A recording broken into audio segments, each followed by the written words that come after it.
Misteri balik penderitaan Rizky.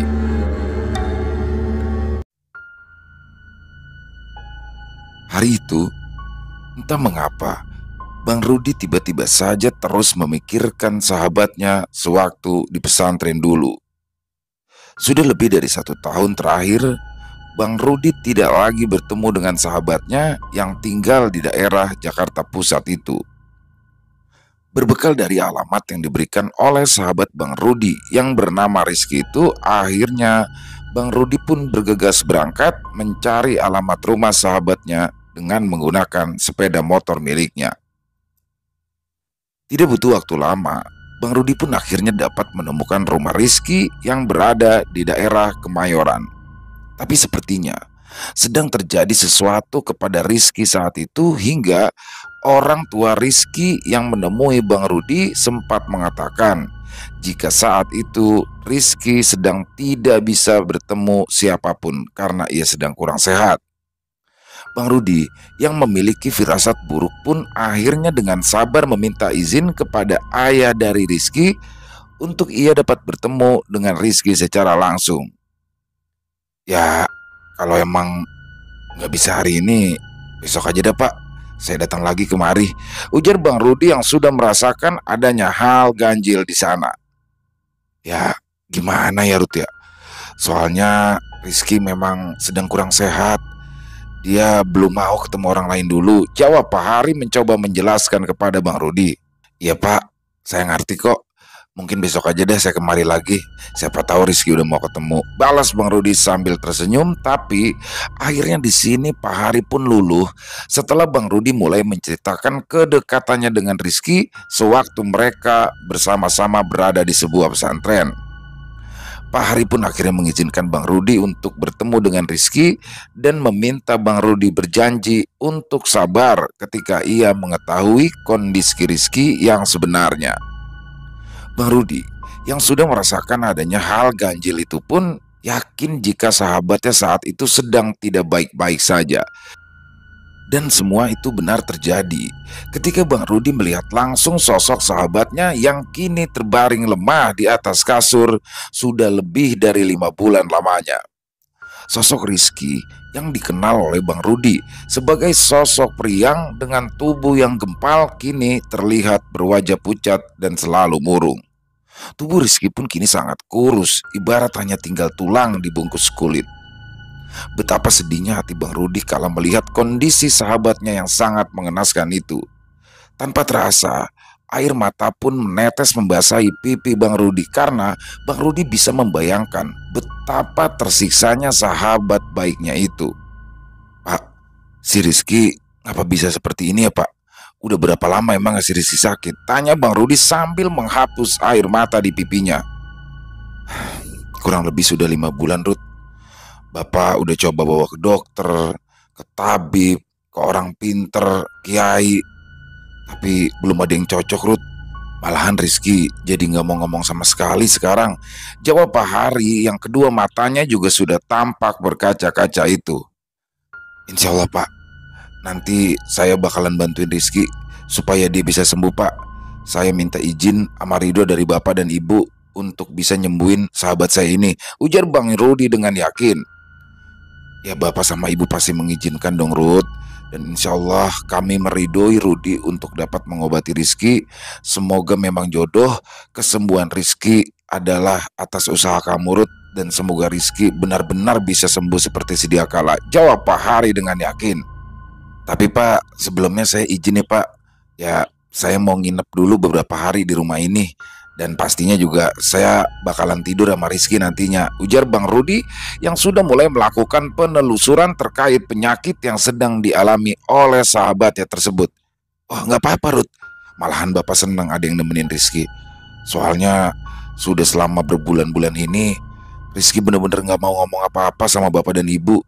Semoga setelah Narudi di sini Rizky bisa kembali sehat dan mau kembali berkomunikasi dengan keluarga, jawab Pak Hari sambil menepuk-nepuk pundak Bang Rudi.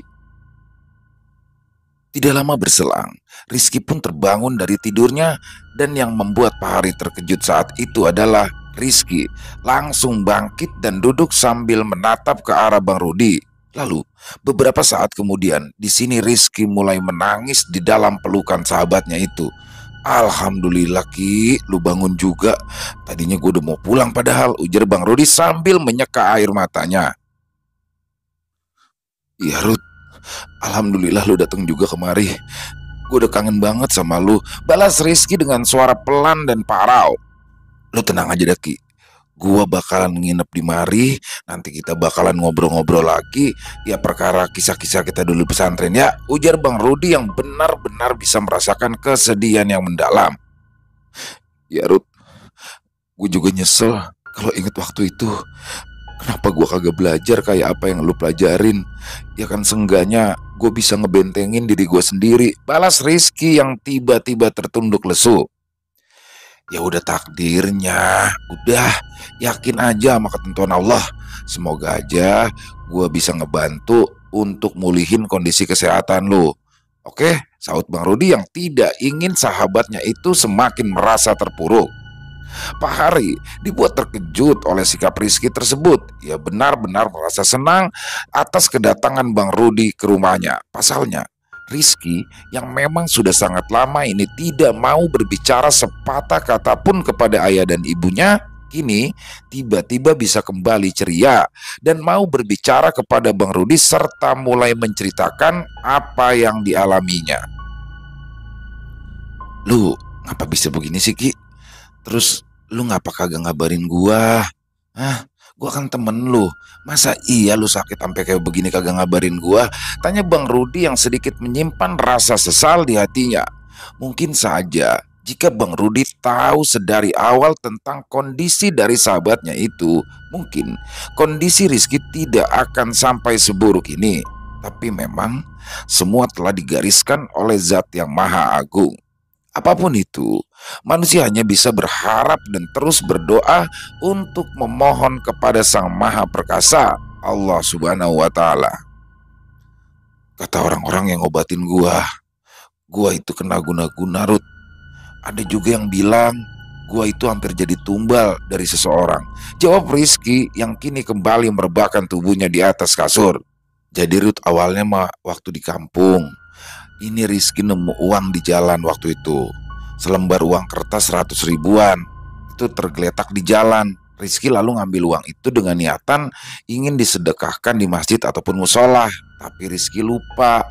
Akhirnya uang itu terbawa sampai ke Jakarta. Dan saat kita sekeluarga sudah sampai di Jakarta, tiba-tiba Rizky jatuh sakit, mengeluh pusing dan lidahnya terasa pahit Rut. Sambung Pak Hari menceritakan apa yang sebenarnya terjadi terhadap anaknya Rizky. Lah, uangnya masih ada nggak Pak? Masih disimpan kagak? Tanya Bang Rudi menyelidik. Oh, masih. Sebentar, Bapak ambilkan, jawab Pak Hari yang langsung turun ke lantai dasar mengambil uang yang menjadi awal malapetaka bagi Rizky tersebut. Setelah beberapa saat kemudian, Pak Hari pun lalu kembali ke kamar Rizky yang berada di lantai atas sambil membawa uang 100 ribuan yang sudah ditemukan di kampung dulu oleh Rizky. Alhamdulillah, bagus uangnya masih disimpan, celetuk Bang Rudi ketika menerima uang yang ditemukan oleh sahabatnya itu. Insya Allah deh Pak, nanti saya bantu. Mudah-mudahan si Rizky bisa kembali sehat lagi, sembuh normal seperti sedia kala, imbu Bang Rudi sambil terus menatap ke arah uang pecahan 100 ribuan itu. Ya Rud, alhamdulillah kamu mau bantu. Udah banyak orang yang Bapak bawa ke rumah ini buat nyembuhin Rizky, tapi semua belum bisa nanganin apa yang dialami Rizky, balas Pak Hari penuh harap. Sewaktu awal kejadian, di hari itu, setelah menjemput Rizky dari pesantrennya, Pak Hari dan keluarganya pun langsung berangkat menuju ke kampung halaman Pak Hari yang berada di daerah Jawa Tengah. Sesampainya di kampung halaman dari Pak Hari itu, Rizky dan beberapa orang sepupunya lalu berjalan-jalan untuk menikmati pemandangan pegunungan yang sangat indah.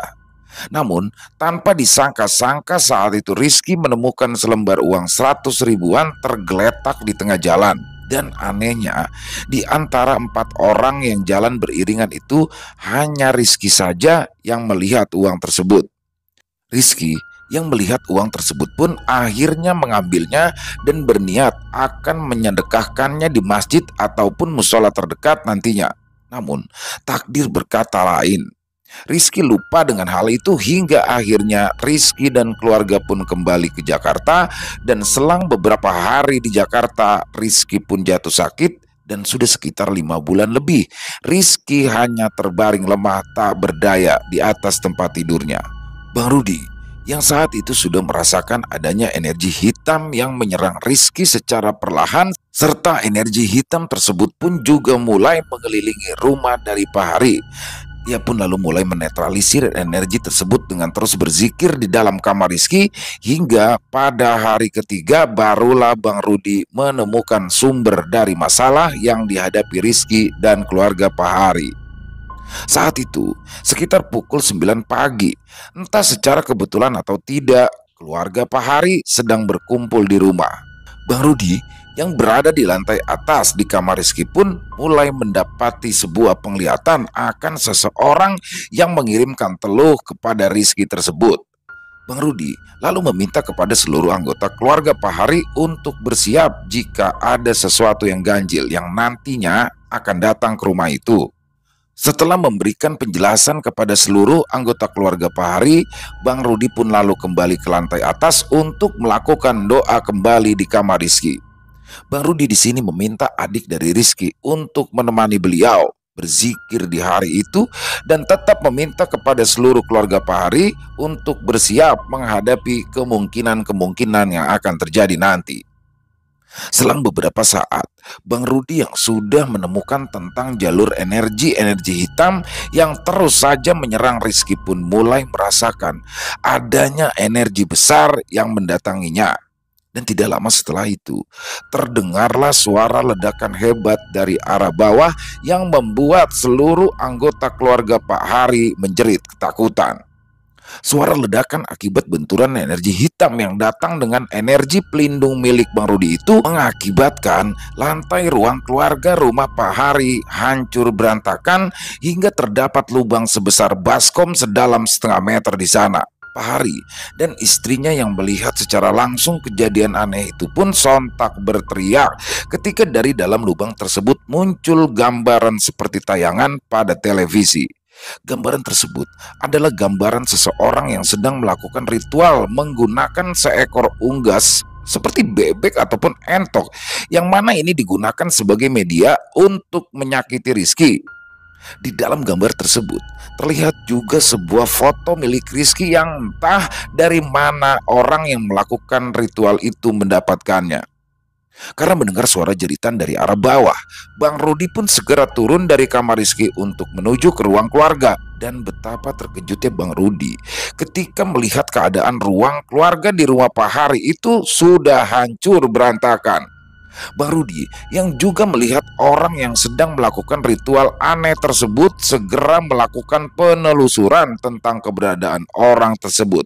Bang Rudi pun langsung membacakan doa-doa untuk dapat menetralisir energi hitam yang terus dikirimkan orang itu, serta terus mencari lokasi keberadaan dukun yang sedang melakukan ritual tersebut. Dan di sini hal aneh pun kembali terjadi ketika secara tiba-tiba lantai ruang keluarga di rumah Pak Hari itu secara perlahan menyatu kembali dan menutup lubang besar menganga yang tadi menampakkan seseorang yang sedang melakukan ritual. Pecahan keramik yang sudah menjadi serpian kecil pun kembali menyatu dengan ajaibnya. Lantai rumah yang telah hancur berantakan itu pun kini menjadi utuh kembali tanpa menyisakan sedikit pun goresan atau bekas kerusakan. Bersamaan dengan itu, dari lantai atas terdengar suara teriakan dari Rizky yang saat itu hanya ditemani oleh adiknya. Rizky yang sudah beberapa bulan terakhir ini hanya terbaring lemah pun tiba-tiba mengamuk dan tidak sadarkan diri. Tubuh lemah Rizky pun seolah memiliki kekuatan yang sangat sulit untuk dinetralisir oleh Bang Rudi. Karena merasa kewalahan, Bang Rudi pun lalu meminta kepada Pak Hari untuk memegangi tubuh Rizky dan meminta untuk mengikatnya karena Bang Rudi harus mengusir beberapa jin hitam yang ada di tubuh Rizky saat itu juga. Setelah Rizky dapat ditenangkan, Bang Rudi pun lalu mulai berkonsentrasi untuk bermediasi dengan tiga sosok makhluk gaib yang ada di dalam tubuh Rizky. Namun, jin-jin yang menjadi perantara pembawa santet tersebut enggan untuk mengatakan siapa orang yang sudah menyuruhnya dan dari mana asal orang yang melakukan perbuatan kotor terhadap Rizky saat itu. Karena jin-jin tersebut terus membangkang dan cenderung melakukan perlawanan, Bang Rudi pun mulai menghadapi langsung sosok jin-jin sakti yang ternyata sudah lama bersarang di dalam tubuh Rizky. Jin bertubuh besar, memiliki sayap seperti kelelawar pun mulai menyerang Bang Rudi yang sudah berada dalam kondisi meraga sukma. Jin berkekuatan sedang itu, tapi memiliki wujud menyeramkan, terus menyemburkan bisa layaknya ular kobra. Bang Rudi yang tidak pernah menyangka jika sosok makhluk yang berkepala seperti komodo dan memiliki sayap itu dapat menyerangnya dengan menyemburkan energi hitam yang sangat mematikan. Tapi berkat perlindungan dari Zat yang Maha Agung, Bang Rudi pun dapat mengatasi makhluk gaib tersebut dan langsung mengurungnya. Setelah dapat menaklukkan sosok makhluk gaib bersayap tadi, Bang Rudi pun langsung dihadapkan dengan sosok makhluk gaib yang wujudnya lebih besar. Jin bertubuh seperti manusia itu memiliki tubuh 5 kali lebih besar dari ukuran manusia normal pada umumnya.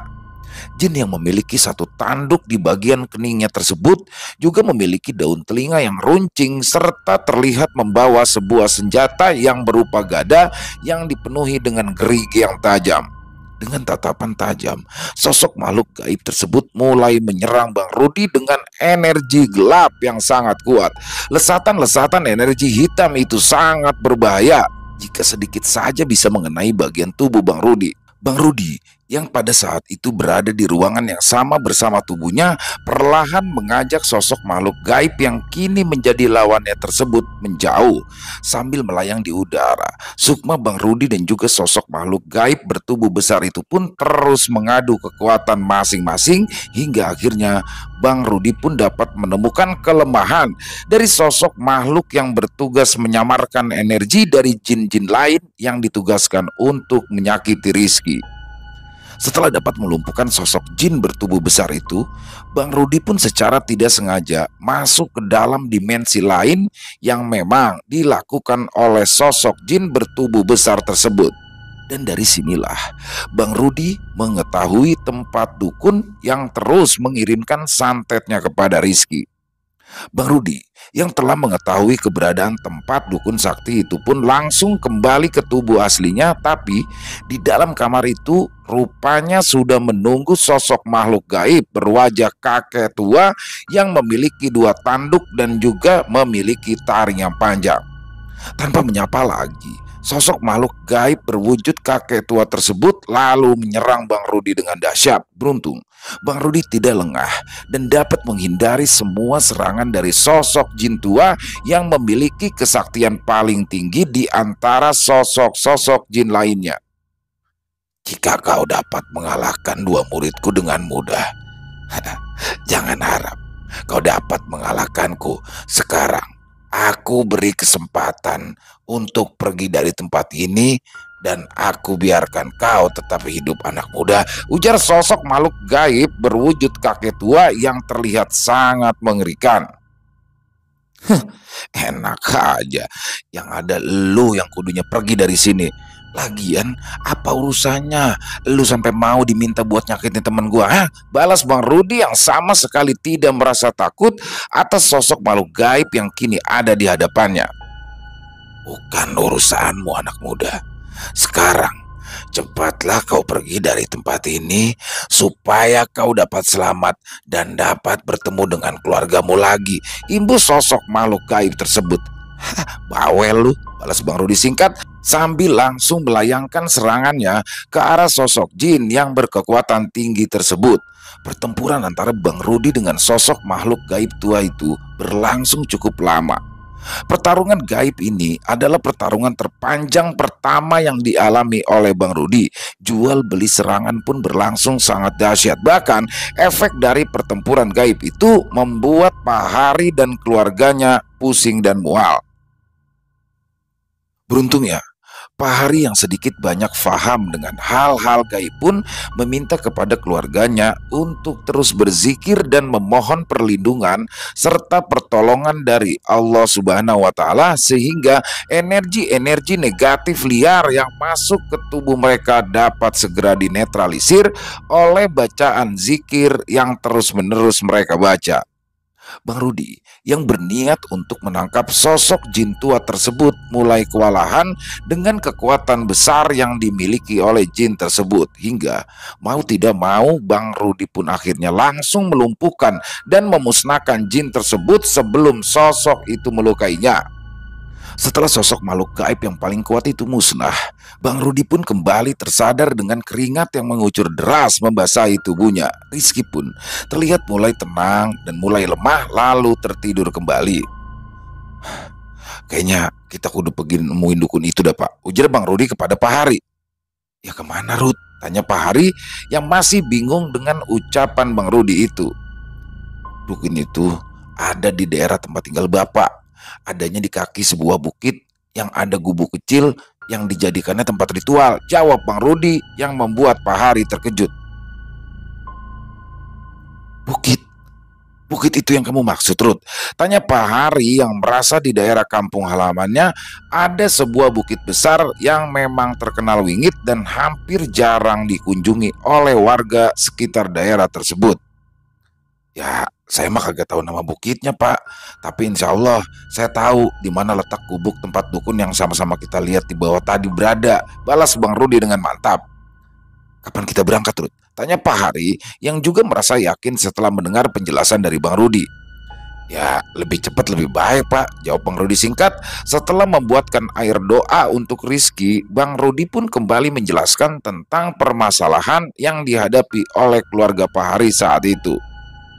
Penyakit yang diderita oleh Rizky saat itu adalah sebuah santet, bukan sebuah penumbalan. Jadi gini Pak, uang yang sengaja dibuang sama dukun yang punya harta berlimpah itu awalnya emang ditujukan untuk sarana atau media untuk dia nyariin tumbal.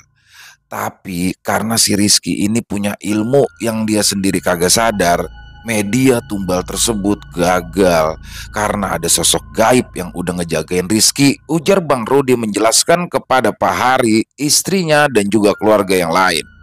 Nah, karena dia ngerasa kesel, dukun yang kaya raya itu terus aja nyerang Rizky. Karena Rizky juga kagak nyerah-nyerah, atau dengan kata lain, Rizky itu masih dapat bertahan dari santet yang udah dikirim.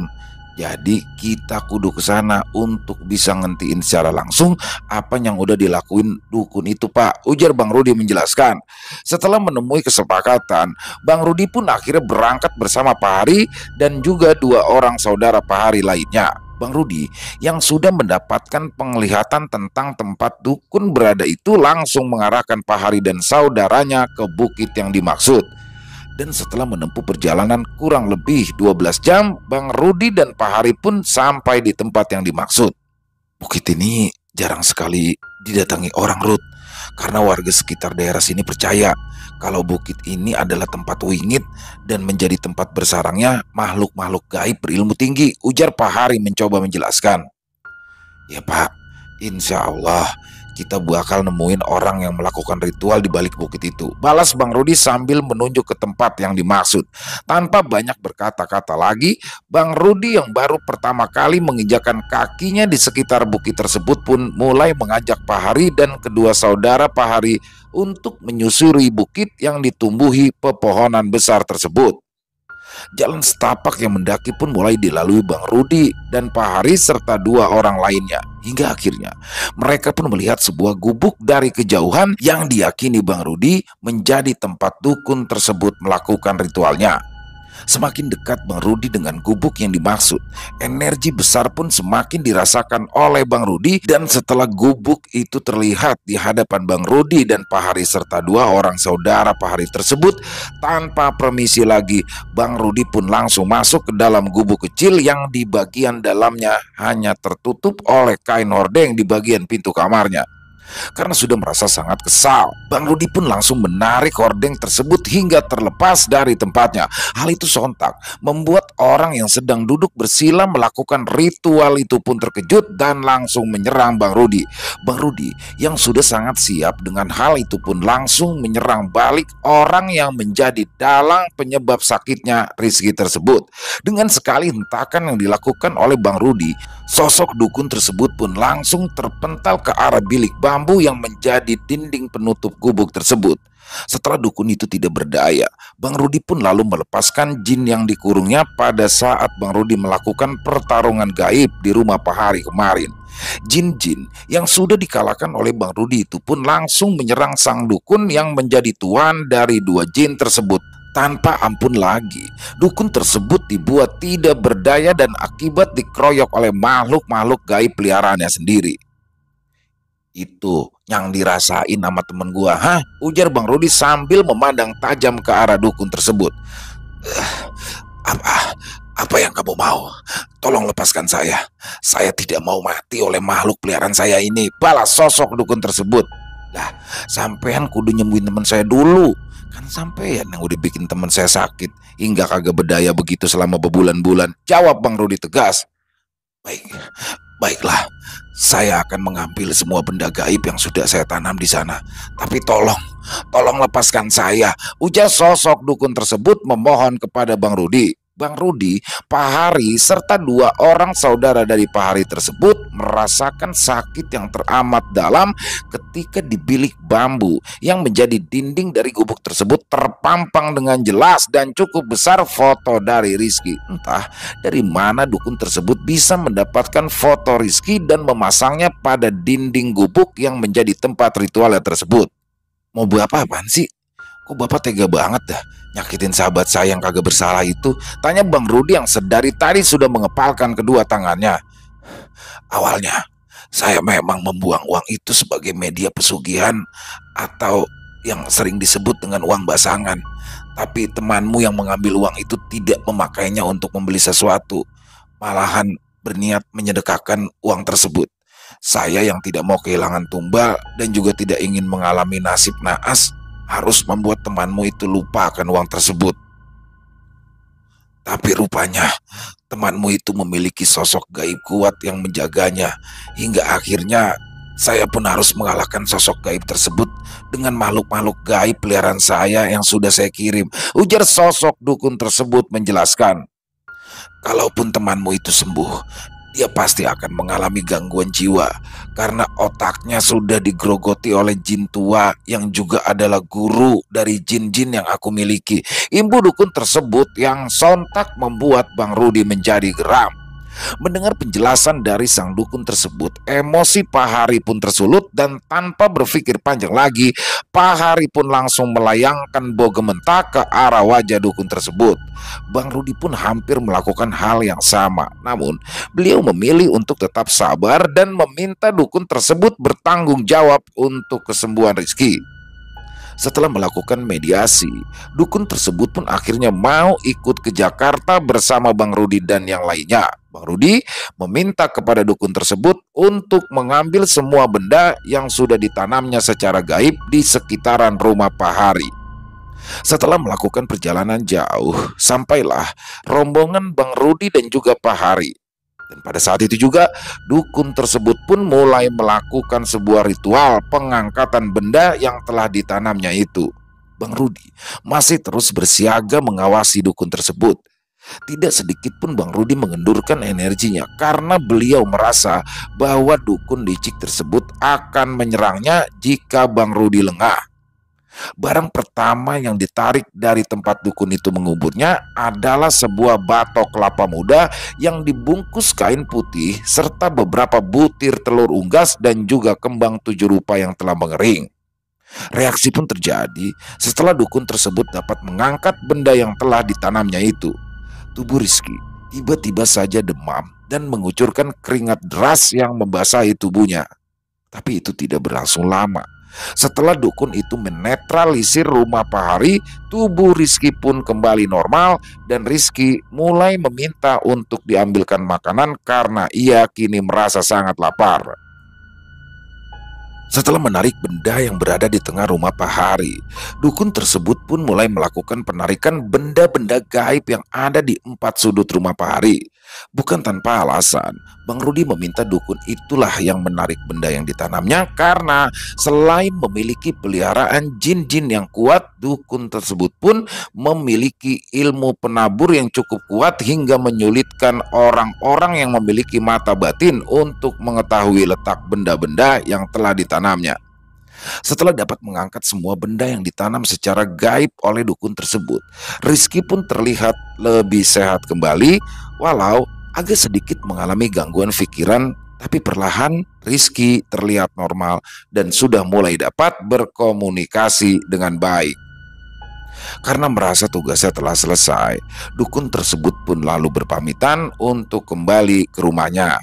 Bang Rudi yang enggan untuk menemui dukun tersebut memilih berpura-pura tidur di kamar Rizky, dan ketika dukun tersebut minta untuk diantarkan ke terminal terdekat. Selang beberapa hari, apa yang selama ini dikhawatirkan oleh Bang Rudi pun terjadi.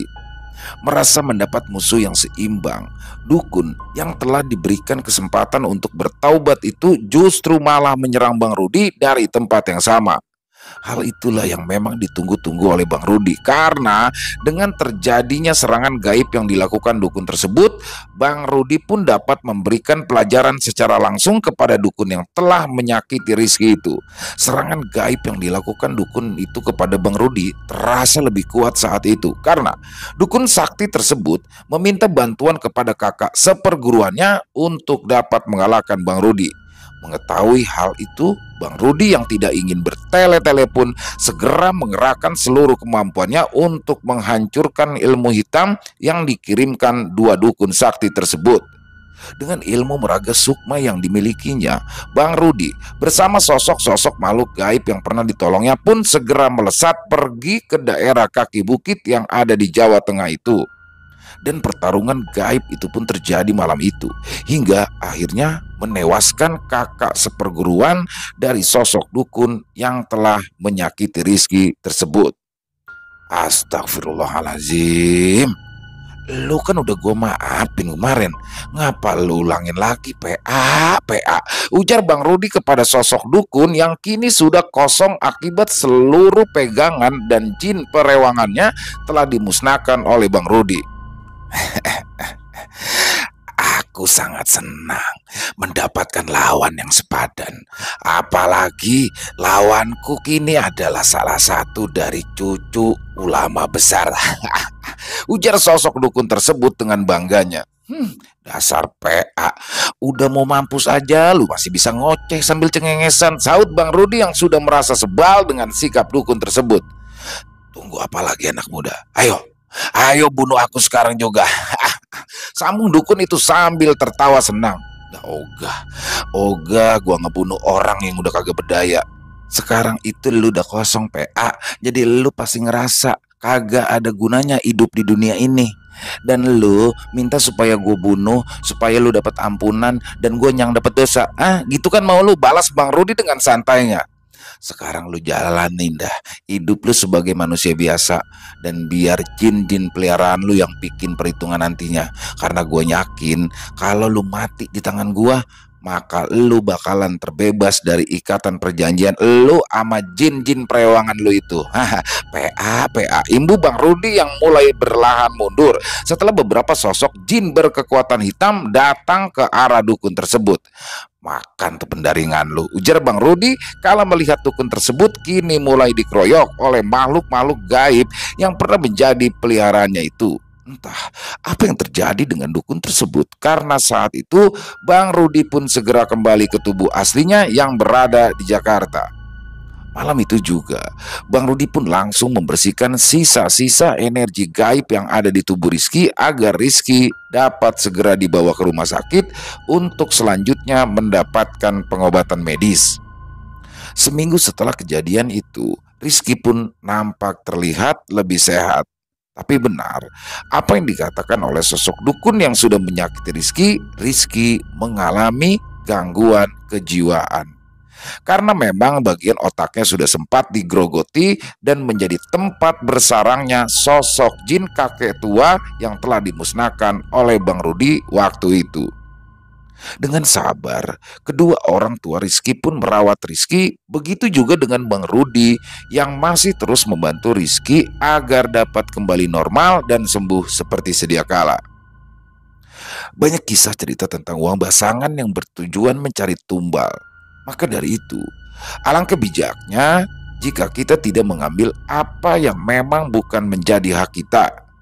Jika kita menemukan uang di jalan dalam jumlah besar, alangkah baiknya langsung kita sedekahkan kemanapun, asal jangan menunda atau jangan sampai lupa untuk segera menyedekahkan apa yang kita temukan itu. Uang basangan adalah media termudah yang dilakukan para pencari kekayaan secara instan, karena mereka percaya tidak memerlukan tumbal dari kalangan keluarga sendiri, melainkan tumbal tersebut diambil dari orang yang sudah mengambil uang itu. Dan Bang Untung sebagai penulis pun pernah mengalaminya dan bahkan menyaksikan secara langsung bagaimana orang yang mengambil uang basangan tersebut menjadi korban dari uang yang sudah diambilnya.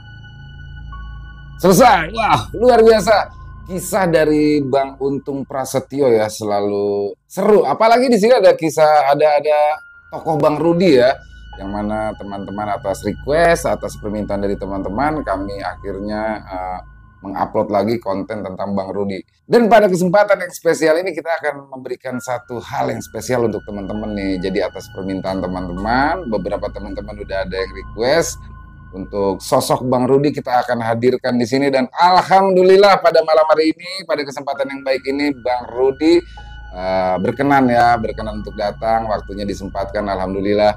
Langsung saja Bang Rudi, apa kabar? Assalamualaikum. Sehat Bang, sehat. Ya, jadi teman-teman, inilah saya izin ya impersonate beliau. Jadi memang beliau ini adalah tokoh Betawi ya, orang Betawi asli, yang mana dalam dialek yang sering saya sampaikan di dalam kisah ini selalu berdialek. Memang aslinya seperti ini gitu. Cablak ya Bang ya. Iya. Ceplos lah ya. Ya ceplos ya. Karakter orang Betawi kuat di situ ya. Bukan berarti nggak sopan ya Bang ya. Bukan. Itu emang salah satu adab kita tuh begitu. Iya, iya. Bukan berarti nggak menghormati yang lebih tua. Kita selalu menghormati yang lebih tua. Lebih jujur malah ya. Ceplos tuh ya, lapar ya ngomong lapar ya. Iya. Jadi gimana nih Ustadz? Banyak teman-teman yang yang penasaran nih sama sosok Ustadz Rudi. Gimana sih? Ada ini nggak? Kayak pesan-pesan atau gimana buat teman-teman? Karena kan kita gambarkan Bang Untung ini menggambarkan dalam kisah-kisah ini Bang Rudi yang keren banget ya. Sakti lah ya. Jadi bagaimana nih kesan dan pesan Bang Rudi nih buat teman-teman di rumah nih? Yang pertama, jangan menggilannya Ustadz. Bang lu Ustadz. Malu aneh, ilmu nggak semua apa dipanggil Ustadz itu kan guru. Kan nggak semuanya harus dipanggil Ustadz guru. Ustadz Rudi kan punya murid ya, jadi manggilnya Bang aja ya, biar lebih akrab ya. Sebelumnya aneh kenalin dulu, nama aneh itu Rudi Arbani. Rudi Arbani. Ya. Aneh tinggal di Roto asli, aneh Betawi juga. Alhamdulillah. Jadi teman-teman, Rawabelong itu Jakarta Barat ya, Jakarta Barat. Jadi memang logat Betawinya itu dapet sih Bang. Iya. Begitu dah, masih kita pakai bahasa Jawa kan memang. Dan buat teman-teman mungkin saya juga ada keturunan Betawi ya. Jadi saya sebenarnya dalam pembawaan kisahnya tidak dibuat-buat. Jadi ya emang kayak gitu logat kita Bang, gitu. Jadi memang nggak ngebuat-buat juga. Intinya udah seinilah malah ya. Dan luar biasa nih kesempatan ini. Saya juga baru pertama kali ini loh. Grogi juga saya ketemu beliau ini nih. Kayaknya aneh lebih mudaan nih. Iya. Aneh yang muda. Ya Allah. Jadi emang masih berapa sih usianya Pak Rudi? 17 tahun. Oh, 17 tahun. Sisanya 17-an ya. Tapi udah keluarga Bang? Alhamdulillah. Udah ya. Anak satu udah berkeluarga, istri satu ya? Istri satu. Kalau bisa nambah lagi nggak apa-apa. Jadi emang dalam penggambaran kisah-kisah Bang Untung selama ini kan Bang Rudi tuh yang emang orangnya cablak. Terus tuh tentang kisah-kisahnya itu gimana sih Bang? Ya itu kisah nyata ya? Sehari-hari gitu. Sehari yang emang dibawa dalam kehidupan aneh. Sebenarnya Nih buat kita semua, aneh tuh nggak mau. Gitu ya. Ya karena aneh udah konsultasi sama guru-guru aneh semua, aneh nanya ke dia pada, dan aneh tuh orangnya nggak lupa sama guru-guru kampung. Ih, mantep ya. Adab tuh, adab yang harus dicontoh. Karena ya kita apa sih kalau bukan tanpa mereka kita bukan apa. Iya, iya. Ini ada sempat konsultasi ke beliau, ya kata beliau pada ya silakan kalau emang jalannya baik dan tanpa tujuannya apapun itu tujuannya nih kalau kata Lebih ke tujuannya ya. tujuannya ini untuk apa ya, kita sih membantu dan lebih memilih untuk hiburan. Untuk hiburan. Enggak aneh tuh enggak sakti itu cuma milik Allah. Mantap. Biasa. Aneh itu juga enggak bisa nolong orang, aneh apa ya, aneh orang biasa. Aneh sama kayak antum pada kalau habis ngerjain satu hal kerjaan misalkan ngerokok bengong di rumah ya gitu. Sama aja. Nggak ada sakti, nggak ada hebatnya dari mana kan gitu. Semua Allah yang biasa. Aneh manusia biasa sama. Luar biasa dan apa ya? Intinya sih di sini kita pengen kasih disclaimer ya Bang ya, bahwa di sini kan yang kita takut sebenarnya ada harapan tinggi ya, ada harapan tinggi, dan ya sulit juga sih ngomong ya. Kalau ketika seorang seperti Bang Rudi bilang saya nggak sakti dengan kesehatan Miko, tapi yang saya salut sih dari Bang Rudi satu sih dalam kisah-kisah ini, dan ketika tadi kita sebelumnya udah ngobrol ya di luar lama ya, Bang Rudi ya intinya udah nolong, selesai, tidak ada embel-embel apapun, itu ya Bang ya. Dan ketika sembuh itu ketika nolong orang dan berhasil, orang itu bisa sembuh atau berhasil, itu ada kepuasan tersendiri Bang. Ya kalau jujur manusia itu nggak ada puasnya. Gitu ya. Iya dong, mau sampai kapan mau dibilang oh ini aneh puas bohong. Iya bener sih ya. Bohong, aneh itu nggak ada puasnya karena kenapa? Karena takut nih kalau aneh puas, di saat satu titik aneh puas, yang lain malah lebih makin nambah. Makanya itu aneh tuh nggak mau, bukannya tamak atau gimana, enggak. Aneh lebih mau tuh buat belajar lah sembarian. Ya balik lagi ke kita orang yang menganggap itu bagaimana. Kadang kan orang terlalu berlebihan yang udah kita tahu. Iya. Terlalu berlebihan soalnya gimana ya? Jadi mengkultuskan lah ya. Nah itu yang aneh nggak mau. Sampai sekarang tuh aneh nggak pernah mau itu, dan bukan satu dua orang. Nah yang paling aneh kesel nih, paling aneh gendek, setiap kita nolong itu dikasih uang. Gitu ya. Masa gendek sih? Kalau saya mah seneng dikasih uang. Kalau buat aneh Bang, dia seneng udah enak. Gitu ya. Hati tuh udah enak aja. Ya udah yang penting lu sehat, lu jangan mikirin gue biaya gitu. Karena gue dapet ilmu juga tuh nggak bayar. Tapi memang pernah nggak ada orang ngasih abang tolak apa gimana? Pasti kita ambil dan duitnya itu kita lariin ke panti asuhan kalau enggak. Oh gitu. Enggak buat kita sendiri. Enggak. Itu wallahi aneh berani jamin. Luar biasa. Aneh emang nggak mau makan duit dari itu, apalagi anak bini. Aneh jaga dari hal-hal. Nah, tapi sedikit nih Bang, dalam kisah-kisah yang saya bawakan yang ditulis oleh Mas Untung, ini Mas Untung juga ada sebenarnya, tapi akan ada sesi nanti ya. Itu kan Abang juga, Bang Rudi ini kayak ada gerakan-gerakan silatnya juga tuh selain baca-baca. Ada nggak sih basic silatnya juga sebenarnya? Pernah belajar nggak? Maksudnya pernah belajar nggak gitu? Tapi kalau orang rawa belum, kayaknya masih belajar deh. Kalau alhamdulillah sih Bang sendiri emang punya pengetahuan. Silat ya. Beksi Bang? Enggak, Cingkrik. Oh, cingkrik salah satu Betawi Rawa Blong cingkrik. Betawi Rawa Blong tuh kesenian tradisional silatnya itu cingkrik ya. Nah, aneh itu sempet kuasain ilmu itu, cuman aneh pikir capek badan. Capek ya? Iya, bugal Bang, kita olahraga. Bedanya sama beksi apa sih cingkrik sama beksi? Kan yang lebih familiar di kuping orang beksi ya kalau Betawi ya. Bedanya apa dia? Kalau cingkrik lebih padat. Oh, cingkrik lebih padat. Misalkan kayak kita sambut pukul nih, itu beda antara beksi sama cingkrik. Udah kelihatan kan begini aja udah kelihatan. Itu lain, kalau cingkrik lebih padat, beksi itu lebih ngisi. Ngisi doang, dan gerakan beksi itu lebih lumayan dibandingkan buat cingkrik buat ditiru. Iya. Soal improvisasi, itu beksi lebih. Tapi Rawa Blong sendiri terkenalnya sama cingkrik itu ya. Jadi memang jadi apa yang diceritain sama Bang Untung tuh kan saya bilang keren amat nih, kayak ngambil apa saat gitu. Jadi memang ada basic bela dirinya juga ya. Dari kecil itu memang mau diajarin ya. Buat itu. Makanya nih itu kalau emang patenin jurus cingkrik aja nih, itu hampir 13, bahkan lebih. Itu ada yang namanya itu kita jurusnya itu berubah ke monyet, panjat pohon, Itu ada. Oh, ada bener gitu. Nah, makanya aneh tuh selalu nolak soal belajar silat dari dulu sama kakek aneh tuh. Aneh bilang aneh nggak demen kalau belajar silat harus punya ilmu. Ya ilmunya lain lah, ilmu batin lah. Ilmu batin. Kayak misalkan kita kalau mau belajar silat belajar aja, nggak usah pakai ngisi-ngisi ilmu gitu. Kebanyakan tuh rata-rata sekarang udah gitu. Ya di beberapa daerah ya banyak juga yang begitu sih. Karena kenapa? Kita udah bukan lagi lawan zaman komputer nih, gitu loh. Kita tuh udah aduh bangsa sendiri masih harus main pukul-pukulan sih gitu. Musuh sesungguhnya dari kita sekarang lebih ke hawa nafsu bang ya, lebih ke hawa nafsu. Luar biasa. Dan apa namanya, Bang Rudi sendiri ini adalah lulusan dari pesantren. Jadi sempat apa ya, belajar lah ya di sana ya, di pesantren. Berapa tahun tuh Bang Rudi? Kalau hitungan tahun lah. Lama? Udah lupa, udah lama itu. Jadi keseringan sih dari awal itu ya kakek sampai dia udah nggak ada. Jadi di mix dari kakek yang orang Betawi sama berguru ke, jadi dapat semua tuh ya. Nah ini terakhir Bang Rudi nih, ada nggak satu pengalaman Bang Rudi dalam menangani orang ya, yang paling berat apa sih? Yang paling kayaknya ini parah banget nih. Apa yang kisah tadi uang basahan atau ada lagi yang lebih berat gitu? Orang stres. Orang stres. Itu di daerah mana Bang? Jadi beliau ini stres gara-gara ilmu. Stres gara-gara ilmu. Kebanyakan orang itu kalau mencari ilmu ketika guru yang ada rata-rata stres. Oh, jadi nyari ilmu tapi tanpa guru.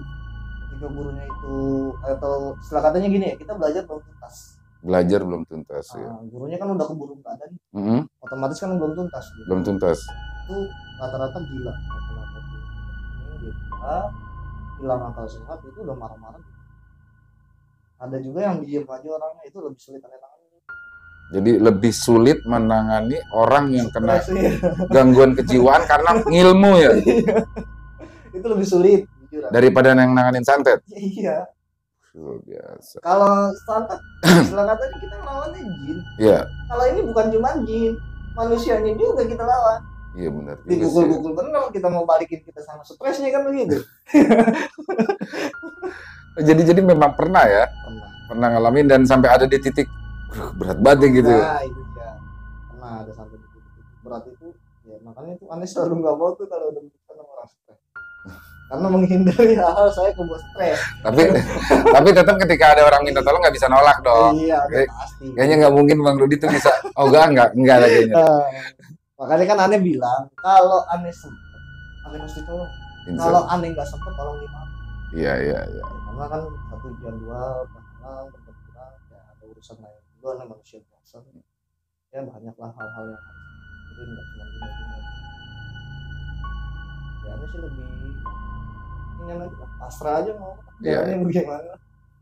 Dan luar biasanya adalah memang beliau ini banyak acara ya, tapi alhamdulillah bisa menyempatkan diri di malam hari ini untuk hadir di channel kita, dan ini atas permintaan dari teman-teman semua ya. Sebenarnya kalau saya pribadi sih nanti aja biar makin penasaran ya. Iya, makin penasaran.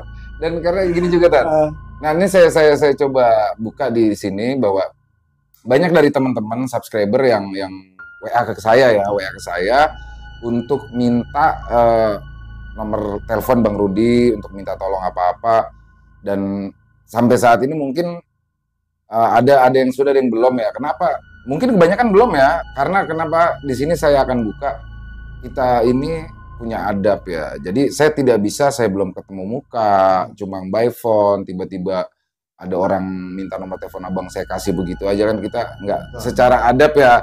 Jadi mohon dimaklumi teman-teman. Dan untuk malam ini saya sudah meminta izin langsung kepada beliau. Jadi buat teman-teman di rumah mungkin yang mau konsultasi atau mungkin ada sesuatu yang mungkin belum terpecahkan, ingin minta bantuan kepada Bang Rudi atau lain sebagainya, ataupun hanya sekedar saling menyapa Bang ya, mau jadi teman, bisa nanti WhatsApp ke nomor saya yang seperti biasa yang ada di bawah sini. Nanti baru kita saring dulu, baru saya lempar ke Bang Rudi. Kalau saat ini kita sudah dapat izin dari beliau langsung, insya Allah kita langsung akan berikan. Yang kalau mau sowan ke rumah sowan. Malah saya yang belum sowan nih. Tapi insya Allah kita akan satu tim, nanti kita akan sowan deh ke Rawabelong. Dan satu lagi teman-teman, di sini Bang Rudi tidak pernah menerima. Ini kita menjaga ya, sifatnya sebenarnya menjaga. Bang Rudi ini tidak pernah menerima melayani segala sesuatu dari akun medsos ya, baik dari Facebook, Instagram, dan lain-lain. Jadi Bang Rudi ini hanya lewat WA. Jadi pastikan takutnya kita menjaga takut ada penipuan, mengatasnamakan Bang Rudi. Jadi Bang Rudi tidak melayani dari akun medsos lainnya kecuali dari nomor telepon ya, dari WhatsApp. Benar. Jadi buat teman-teman, misalkan ada pernah, ini saya hubungin Bang Rudi lewat medsos, pastikan itu bukan Bang Rudi. Karena Bang Rudi hanya melayani lewat nomor telepon. Jadi ini yang mau kita garis bawahi ya Bang ya. Benar-benar. Karena udah kejadian. Udah pernah juga tuh Bang. Begitu juga. Tiba-tiba didatengin orang. Didatengin minta 40 juta. Stres sama bilang, ente stres kali. Nggak ada terima duit kagak nih 40 juta. Ya akhirnya mau bagaimana? Emang kita nggak terima uang. Itu dari medsos ya? Itu dari medsos. Dari medsos. Ya salah satu medsos kita tidak bisa disebutkan di sini. Yang jelas untuk Bang Rudi sendiri tidak pernah melayani dari medsos. Jadi buat teman-teman langsung aja nomor teleponnya Bang ya. Iya. Takutnya kalau dimanfaatkan. Enak mah sowan nggak apa-apa. Aneh mah terima banget buat sowan kok. Yang ada Bang yang kemarin dari Jakarta, dari Kemayoran tuh. Ntar mau main ke rumah tuh katanya. Boleh. Ntar saya kasih alamat nggak apa-apa berarti Bang ya. Di Rawabelong. Jadi buat teman-teman yang ada di daerah Jakarta atau Jabodetabek ya masih terjangkau, bisa langsung sowan deh ke rumah Bang Rudi yang ada di Rawabelong. Kalau kita sendiri ini di Jakarta Selatan ya. Nanti juga kita sowan deh. Nanti kita mohon maaf kalau rumah Ane sempit. Abang nyindir saya nih. Kagak sama, Ane juga sama. Makanya kadang kalau ada ke rumah, Ane kadang gak enak. Kalau kata orang dulu Bang, kagak apa-apa rumahnya sempit, yang penting hatinya lebar. Iya, kan main. Iya. Oh iya nih, Ane mau kasih satu kenang-kenangan nih. Wah iya nih, apa nih? Adalah ya, nih bawa. Nih buat kenang-kenangan subscriber antum aja. Masalah challenge-nya antum yang bikin nanti. Itu dia tuh, saya bingung gitu. Tapi jadi teman-teman nih, Bang Rudi mau kasih kenang-kenangan buat teman-teman. Tapi ini ada beberapa ya. Bentuknya apa Bang? Ini satu buah batu cincin. Batu cincin, jadi batu akik yang saya udah lihat sebelumnya keren banget gitu. Tapi saya udah dikasih sih. Saya udah dapat duluan nih. Bentar ya. Bismillah. Insya Allah bisa kasih satu buat antum, satu yang hitam, yang putih buat di sini. Wah, insya Allah. Alhamdulillah, terima kasih Bang nih. Kami terima, nanti akan kami saya juga percaya bahwa seperti ini tuh jodoh-jodohan ya. Iya. Nanti jodohnya sama siapa ya itu mungkin. Iya, nggak apa-apa. Dan insya Allah, ini saya terima luar biasa. Sekali lagi Bang Rudi, terima kasih karena selama ini sudah membantu, sudah menghibur kami semua. Kami juga merasa terbantu dan teman-teman juga merasa terhibur. Intinya apa yang disampaikan di dalam kisah-kisah Bang Rudi itu memang diangkat dari kisah nyata Bang ya. Seandainya memang ada kelebihan-kelebihan sedikit, kami mohon maaf Bang, karena Bang Untung juga atau saya selaku kepentingan penulisan ya memang harus durasi ya, terkait durasi. Iya, apa kalau itu mah wajar di dalam sistem penulisan. Iya, beliau penulis juga ternyata, tapi lebih ke puisi Bang. Iya, antologi puisi. Apa mau bawain puisinya di sini? Bisa, mau ngapain?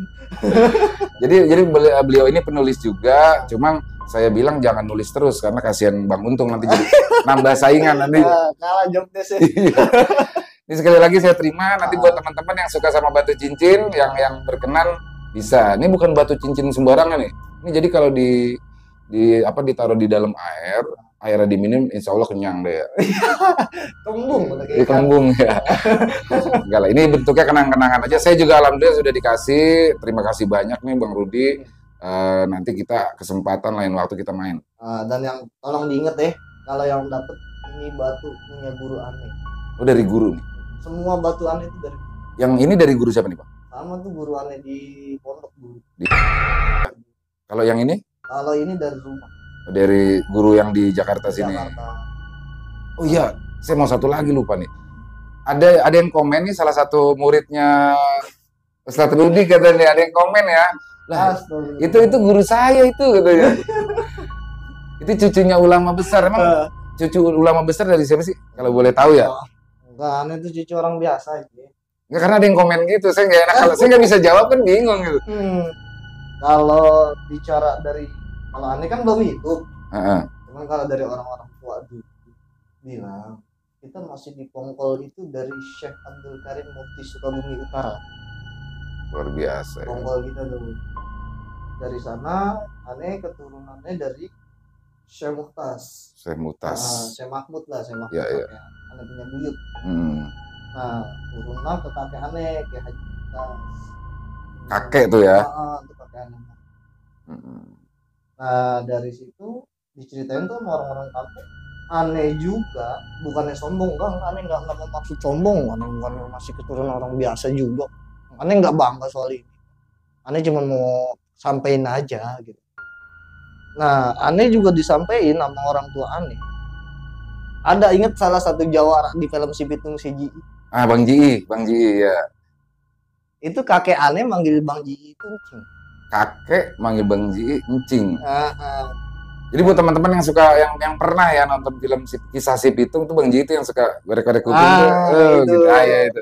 Sohibnya Bang Pitung ya. Kalau kata orang sono dulu. Berarti encing ya? Encing. Kakek Ane manggil dia itu. Iya. Kalau encing itu dalam bahasa Betawi encing, kalau itu paman ya. Paman. Om gitu, om.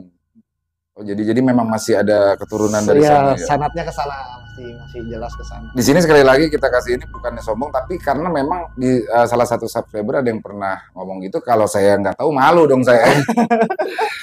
Dan itu pertemuan yang luar biasa, mohon maaf kalau agak terlalu lama ya. Dan buat teman-teman sekali lagi, buat yang memang berkenan untuk berhubungan dengan Bang Rudi, silakan bisa. Bukan berhubungan.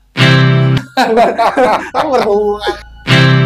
Maksudnya yang punya, yang kan banyak yang itu silakan WA ke saya dulu. Di sini maksud dan tujuan kami adalah menyaring ya, tidak untuk memberatkan Bang Rudi dan menjaga segala sesuatunya ya Bang. Bisa WA dulu ke kami, lalu nanti kami akan sambungkan ke Bang Rudi, baru kami akan kasih. Dan ingat, Bang Rudi tidak pernah melayani dari medsos lainnya manapun. Sekali lagi, kami ucapkan terima kasih Bang Rudi ya, atas kedatangannya hari ini. Doain ya, supaya channel kami lebih berkembang lagi. Amin. Dan supaya teman-teman di rumah, para penonton, para subscriber kita juga selamat dunia akhirat. Amin. Ya itu aja teman-teman.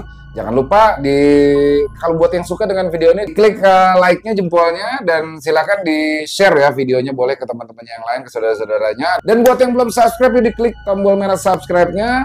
Jangan lupa lonceng notifikasi untuk Ilo Bercerita, kami upload setiap hari di jam 9 malam. Dan buat teman-teman yang sekali lagi yang mau berhubungan dengan Bang Rudi, yang mau menghubungi Bang Rudi atau mau soal rumah, silakan bisa menghubungi kami terlebih dahulu. Bang Rudi, terima kasih sekali lagi. Sehat terus ya Bang Rudi ya. Jangan bosen ngirim cerita buat dibawakan di channel kami ya. Bosen. Jangan bosen. Dan sekali lagi kami ucapkan terima kasih kepada teman-teman yang sudah selalu setia mendukung channel kami. Dan sampai jumpa di konten-konten kami selanjutnya yang pasti tidak kalah serunya, yang pasti tidak kalah horor, masih bersama saya Ilo di channel Ilo Bercerita. Salam sehat, sukses selalu untuk kita semua. Amin ya rabbal alamin. Wassalamualaikum warahmatullahi wabarakatuh. Waalaikumsalam.